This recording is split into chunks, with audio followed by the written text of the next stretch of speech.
ለቻናሌ አዲስ ከሆናችሁ ሰብስክራይብ በማድረግ ቤተሰብነታችንን እናጠናክር። ቪዲዮውን ደግሞ ላይክ በማድረግ ብትጀምሩ ለበርካቶች እንዲደርስ ለማድረግ ይረዳናል። እንግዲህ ወዶቼ ለዛሬ ይዤላችሁ የመጣሁት የራስ ምርኮኛ የተሰኘ ምርጥ ታሪክ ሲሆን ጸሐፊዋ ደግሞ ከዚህ ቀደም የወደዳችሁላት ታሪኮችን የጻፈችው ፊያሜታ አማሃ ነች። የራስ ምርኮኛ ምርጥ ታሪክ ሲሆን ከታሪኩ ስለ ፍቅር፣ ስለ ጓደኝነት፣ ስለ መታመንና ሌሎች የህይወት እውነቶች የሚያስቃኝ ነው። ከጅማሬው እስከ ፍጻሜው ብታደምጡት በእርግጠኝነት ታተርፋላችሁ። ፊያሜታ ይህንንና ሌሎች ታሪኮችን ወደ እናንተ እንዲደርሱ መልካም ፈቃዷን ስለሰጠችኝ ከልብ አመሰግናለሁ። እነሆ ወደ ትረካው። ከዛ በፊት ግን ቪዲዮውን ላይክ ማድረግ እንዳትረሱ። ከዛም ሰብስክራይብ ያላደረጋችሁ ሰብስክራይብ ይደረግ። መልካም ቆይታ።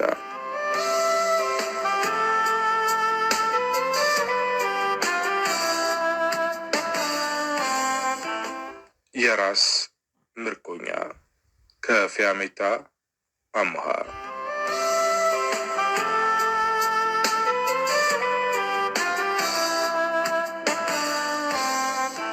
ብዙ ሰዎች ስለ ትዳር መልካምና መጥፎ ጎን ይናገራሉ። በጥሩ መንፈስ የትዳር አጋሩ ጋር ተከባብሮና ተማምኖ የሚኖር ሰው ትዳርን በመልካም አንደበት ያሞካሻል። አንዳንዱ ደግሞ ገና ከጅምሩ የሲኦል ምሳሌ እንደሆነ አድርጎ ይመስለዋል።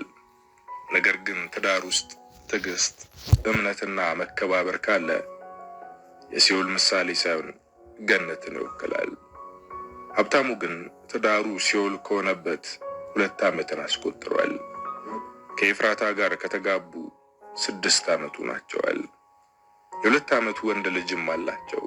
ሕፃኑ ከተወለደ በኋላ ቤታቸው ሰላም አጥቷል። ትውውቃቸው እንዲህ ነው።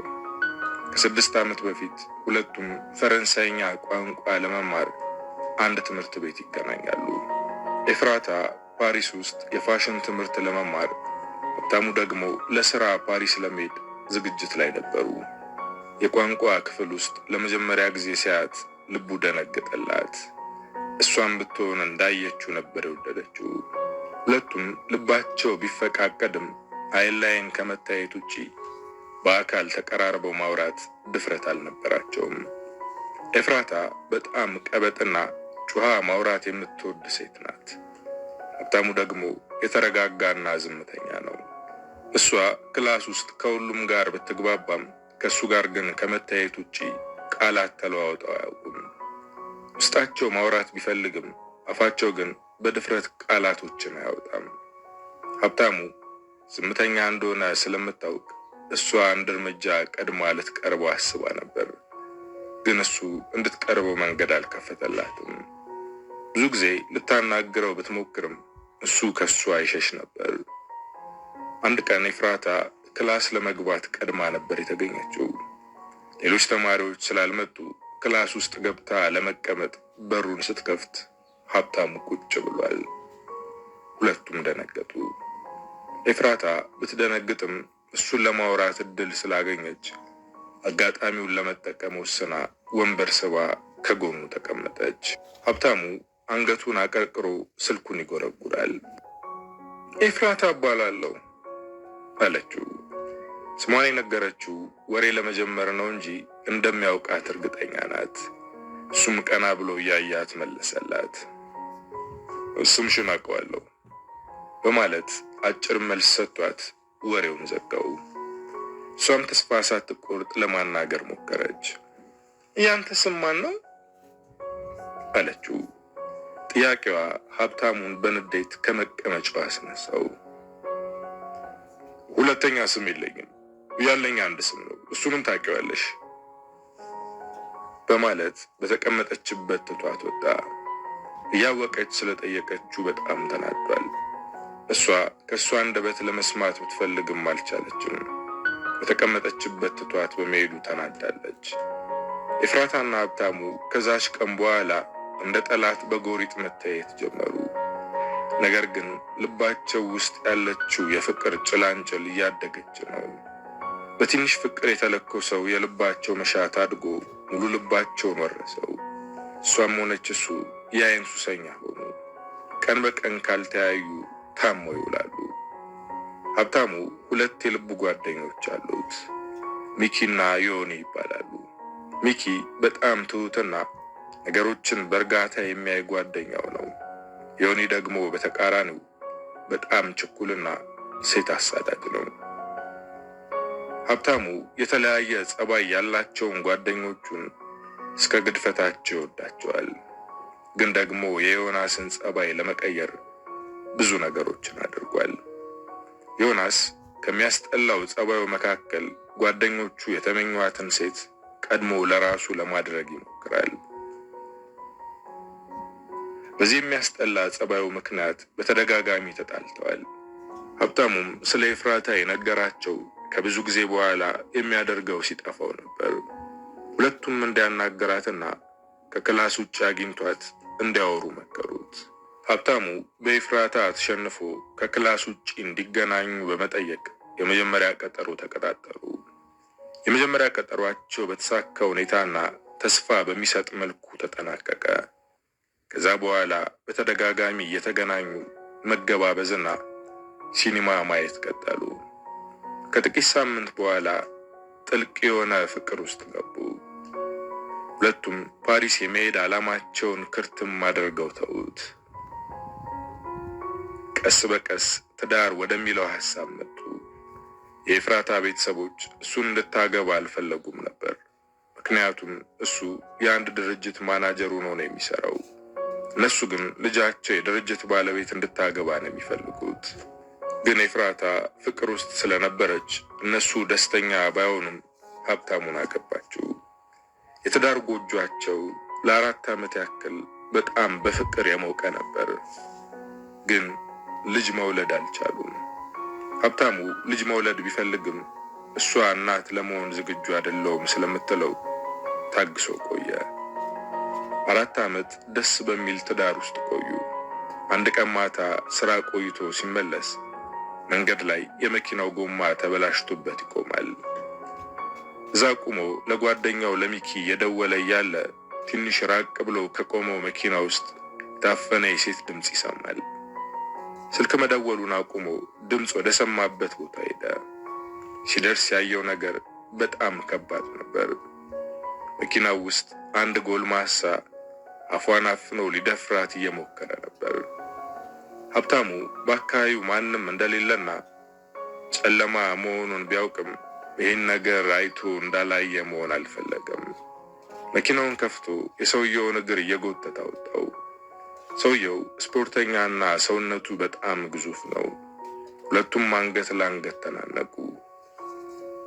ልትደፈር የነበረችው ሴት ከመኪናው ወጥታ አምልጣለች።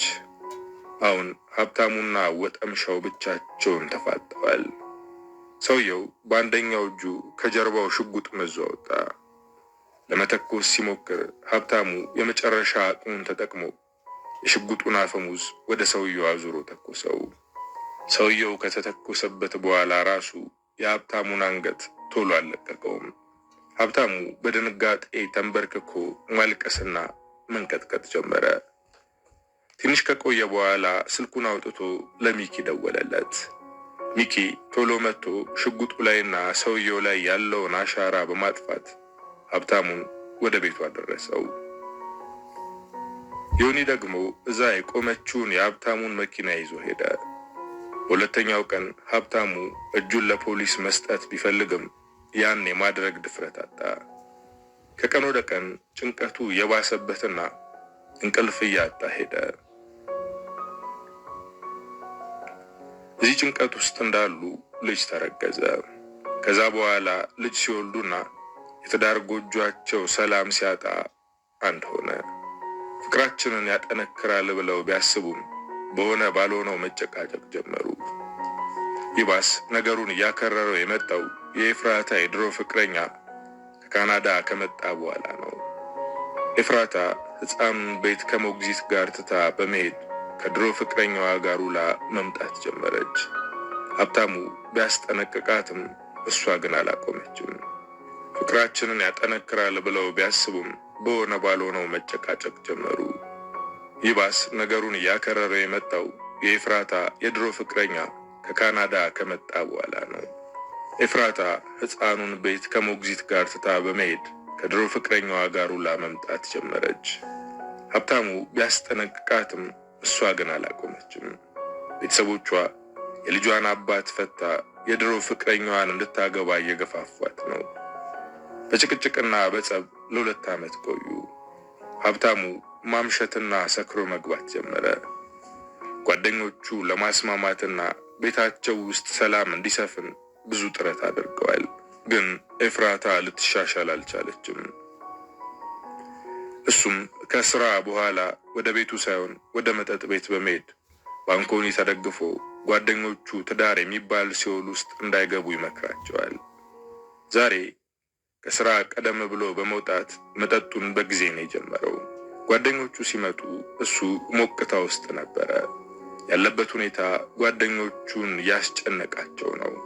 ሀብቴ ለምን ለትንሽ ጊዜ ከስራ እረፍት አትወጣም? አለው ሚኪ። ሚኪ ይህን የተናገረው ስራውን በጣም ያጨናነቀው ስለሆነ ትንሽ እንኳን ከስራ አረፍ እንዲል በማሰብ ነው። በዚህ ሰዓት ከስራ ሳይሆን ትዳር ከሚሉት ነገርና ውስጤ ላይ ካለው የገዳይነት ጸጸት እረፍት ማግኘት ነው የሚፈልገው አለ። በጣም ቅስሙ እንደተሰበረ ያስታውቅ ነበር። ሰውነቱም ከጊዜ ወደ ጊዜ እየቀነሰ ነው። ምሽቱን ሙሉ መጠጥ እየተጋታ መሸ። በመጨረሻም ወደ ቤት ሊሸኙት ሲነሱ ቤት መሄድ እንደማይፈልግና እነሱ ወደ መሄዱበት መሄድ እንደሚፈልግ ነገራቸው። ሁለቱም በጓደኛቸው ውሳኔ ተገርመው ተያዩ። ምክንያቱም ሁልጊዜ ከጠጡ በኋላ እሱን ወደ ቤት ሸኝተው እነሱ ሴት ፍለጋ ነው የሚሄዱት። ባለትዳር ስለሆነ ትዳሩን አደጋ ውስጥ መጣል አይፈልግም ነበር። ሚኪና ዮናስ ሁልጊዜ ወደሚሄዱበት ቤት ይዘውት ሄዱ።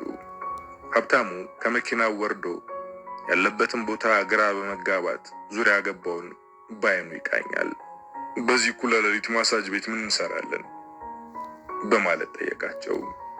ዮናስ በጓደኛው ንግግር እየሳቀ ለጠዋት ወረፋ ልንይዝ ነው አለው። ሀብታሙ አሁንም አልገባውም። በዝምታ ከሚኪ ማብራሪያ እየጠበቀ ነው። ሚኪም ወደ ጆሮ ተጠግቶ አረጋጋው። ለመዝናናት ነው የመጣ ነው። ለ30 ደቂቃ ሰውነታችንን አፍታተን እንሄዳለን አለው። ሀብታሙ አሁንም ያልገባው ነገር በዚህ ሌሊት ማሳጅ ቤቱ መከፈቱና እነሱም እንደዚህ ሰክረው እዚህ መገኘታቸው ነው። ወደ ውስጥ ሲገቡ ብዙ ሴቶች ተኳኩለውና ጭናቸውን የሚያሳይ ልብስ ለብሰው ቁጭ ብለዋል። ከነሱ ትንሽ ራቅ ብላ ልብስ ደራርባ የተቀመጠችው ሴት ወደ ዮናስ በመምጣት ሞቅ ባለ ሰላምታ ተቀበለቻቸው። ፊት ለፊት ከተቀመጡት ሴቶች መካከል ሁለቱ ተነስተው በመምጣት የሚኪንና የዮናስን እጅ ይዘው ሄዱ። ሀብታሙ እየሆነ ያለው ነገር አልገባውም።